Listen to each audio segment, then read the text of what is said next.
So he says, rahimahullah ta'ala, this man of qalb and of ruh and of mind, whom Allah Azza wa Jal opened the horizons of all dimensions to see. He says, the next thing, أنقض حيطان رؤيتك للخلق بمعاول الإخلاص وتوحيدك.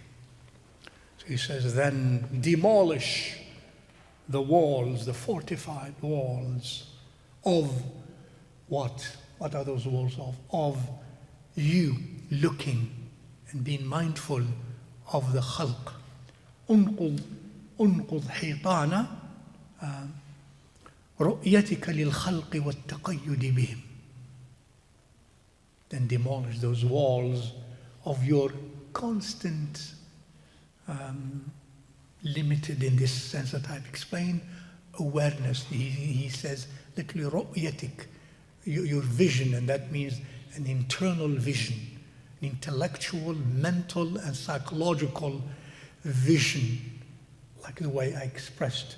When we see everything through the agency, we don't see beyond that. You're متعلق بهم. رؤيتك لذلك. The only way you explain everything is through that. والتقيد بهم, and therefore you bind yourself to that, to their reality, the way they relate to you directly.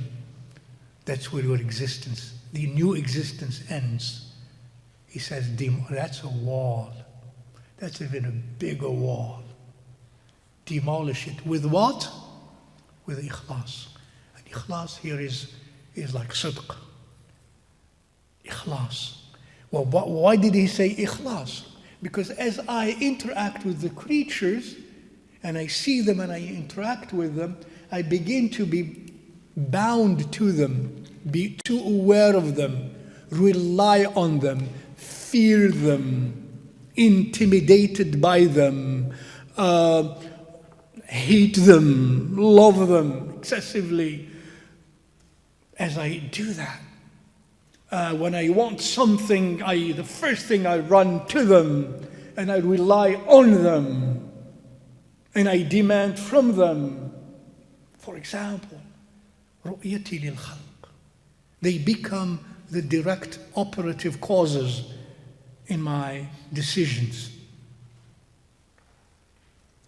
And that means there is lack of ikhlas.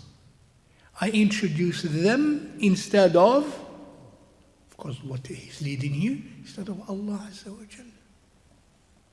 I see them, I see the immediate cause instead of seeing the mediate cause, the cause of cause. Instead of seeing Him subhanahu wa ta'ala, being aware of Him subhanahu wa ta'ala, being conscious of Him subhanahu wa ta'ala, I see and I'm aware only, conscious of them only in my day-to-day life and activities. And that's lack of ikhlas. So when somebody does something to me inside of me, thank you so very much, that's good. But inside of me, there is nothing beyond that. That's the beginning and the end. That's the source of good to me. And that's, isn't it, antithetical, not consistent with ikhlas Allah Azza wa Jal, ikhlas al-ubudiyya lillahi Azza wa Jal, ikhlas al-tawajjuhi ila Allah Azza wa Jal. To have ikhlas in my orientation towards Allah subhanahu wa ta'ala.